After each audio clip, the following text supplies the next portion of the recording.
Hey guys, welcome back. You're here with Alex, and this is my final episode in Shred Talk. So it's gonna be hopefully kind of long, just to kind of wrap things up on my part. We'll see what Conan has for the future for Patreon, and then if he brings on another person, hopefully, maybe he'll be even better than me. But yeah, um, on a more personal note, I do really appreciate everybody who has basically followed the channel, watched the Twitch streams, and who have been patrons for this to happen and for pretty much all of this to happen. So I really appreciate it from the bottom of my heart, and I'm almost kind of lost for words. But with this, I kind of wanted to wrap things up as far as rather than just giving you another technical exercise to, um, whatever technique it is, but to kind of look at it in a bigger picture rather than giving you colors. I'd like to enable you to draw the full picture. And this is more of a listening approach to strengthening your guitar playing and your skills.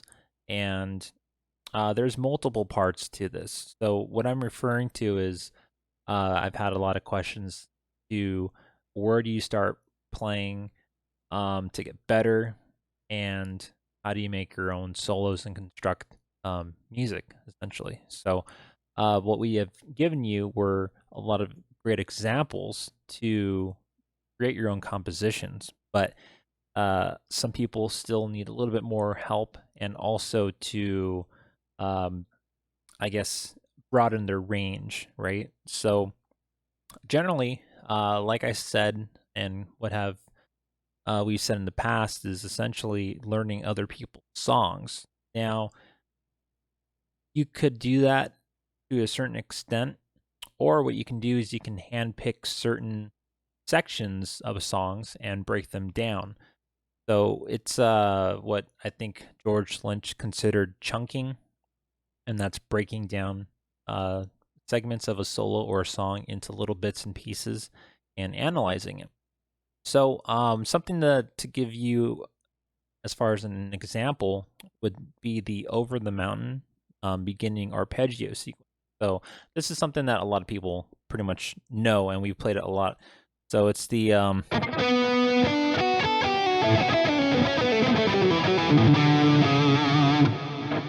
but in the correct key, because it is originally an E flat tuning. I'm in standard right here. You would start right here.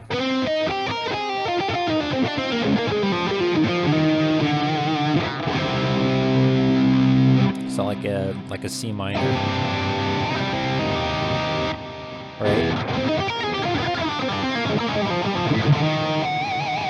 And now you might be saying, well, I don't know how to play that. And honestly, if you're able to kind of understand the key and the notes that are playing, you can pretty much construct it in your head. And with the benefit of YouTube and a lot of like music programs that allow you to slow things down, you can actually bring it down note per note. So, for example, that's a way of challenging yourself, is to understanding how to play it, even if you don't have the tabs.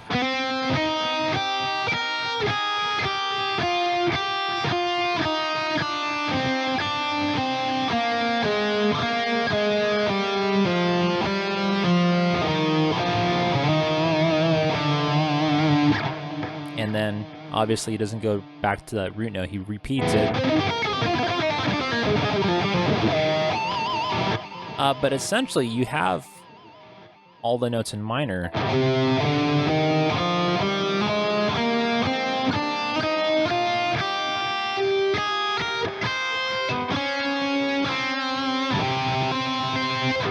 Like that.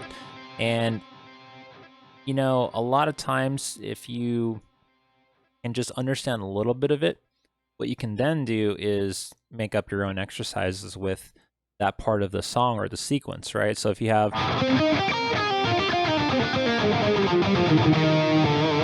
you can do something like, let's see,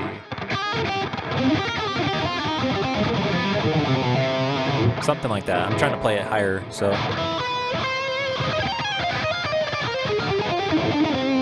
like that, right? And you'll notice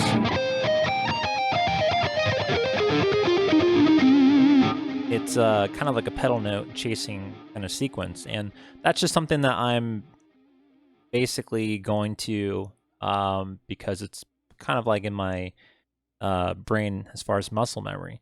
And a lot of these exercises that we have been trying to incorporate to help you guys out with should kind of kick in to a certain extent, right? So like even if you didn't really have the key correct in that,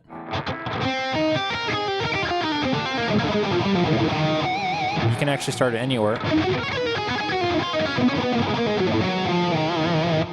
And in fact, if you listen to In Flames, the song December Flower, he actually incorporates that beginning. Yeah. That kind of a thing. So listen back to it, and then you'll kind of hear the similarities, and you'll see that a lot of guitar players definitely borrow licks and segments of other songs, but what they'll do is that they'll incorporate it into their own kind of guitar pattern, or sometimes they'll rip it off completely, but instead of it being in C, now you have it in, in D or C sharp and so forth. And so what you can do is that once you have that in mind, kind of go on and incorporate it to other guitar sections. If it's easier, then that's great. To give you a similarity, we can do something in pentatonic, right? So like, let's say the Randy Rhoads solo Flying High Again has this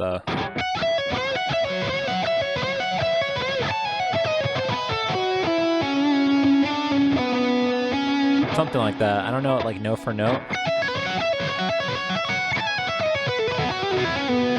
That kind of a thing. And you'll notice the little accidental, that kind of a thing. It's all in there to kind of change the pentatonic. But then if you go into like the Trooper, right? You got the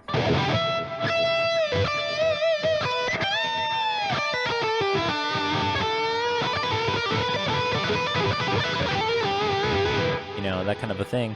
It's basically all in the pentatonic, and there is a little bit of the like the passing notes, and so he's bending into it right there, and doing those kind of like pentatonic tricks for the legato and the pull-offs. But you can see it's two different songs, two different solos, but they both incorporate the pentatonic lick in different ways. It sounds different, but there's that similarity because it's in the same structure of like a minor pentatonic, just used differently. Not a lot of different notes, honestly, like you can tell, but just that little difference makes it like entirely, different. I keep saying that, but it's true. And that's something that I've tried to incorporate, with my own solos and even for constructing new exercises. So if you can't play a certain part, basically play it over and over and over. So like with like the technical difficulties,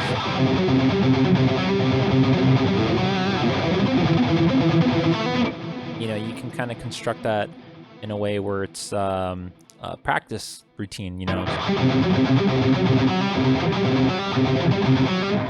and so forth, change it up or add in a couple different notes, and then the next thing you know, you're creating a different song. So if I was to incorporate some different notes in that beginning,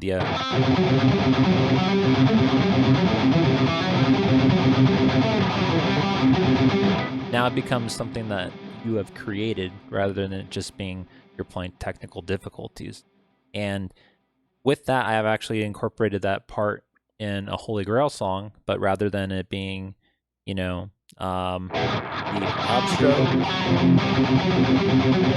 I incorporate it as a downstroke first,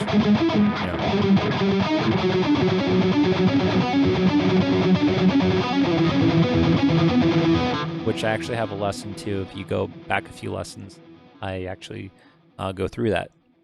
And then last but not least is like the insane alternate picking part at the end. And this is the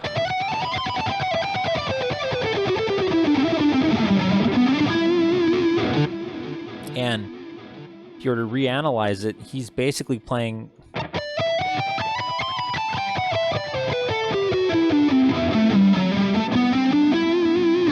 but he's doubling it.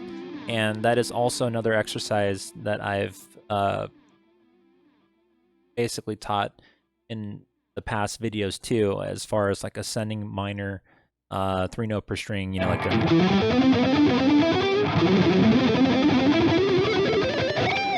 that kind of a thing. So there's a lot of material to go back to, even if you kind of analyze it, reanalyze a lot of things that you have learned or went through. I still find myself going through different music pieces and different solos and hearing smaller things that I didn't really understand at the time of like learning guitar. So that's the biggest lesson that I think I can give you guys at the moment, is to just play what you have, expand it, and then also introduce it into familiar songs and solo pieces that you do know, and try to change them up. So unfortunately, obviously, I don't have like a tab to do that, but it is basically up to you in order to change it up in your own style, and that's what we're all striving for, is like our own style. If you imitate another person's style, that is perfectly fine, because you're trying to find a method to build off of.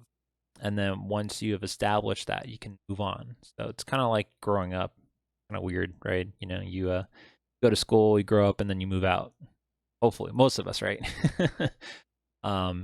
But yeah, it's the same concept. You're absorbing all of this information, and then when it comes down to it, now it's the time to kind of show what you have. So I really hope that this helps you out in your guitar journey. This is something that I'm always constantly learning and struggling with on a day-by-day basis. We all have our ups and downs as far as guitar playing, and this is a method that I personally have used all of my life, and I'm always trying to look for new things. But this is one of the greatest tools I can rest. Like, I really honestly think like it's one of the best ways to progress as a better player. So, kind of a loss for words, and I think I'm kind of chasing my own tail at this point. But maybe I'm staying because I don't wanna leave. But I really do appreciate you guys taking the time to watch this video. It is a little long, and one thing for sure, if you still are interested in taking lessons with me, find me on Instagram, Facebook, and everything. Steam, I'm still playing games, so that's Ibanez Guy 88, and then you can just find me on Facebook, Alex Lee, and yeah. We'll see what happens in the future, but for now, I'm definitely going to focus on Devil Driver and my second job that I've just picked up. So life's going to be really busy. But until then, if you have any questions, feel free to reach out to me, and we'll see you some other day, maybe on stream again. All right, guys, take care.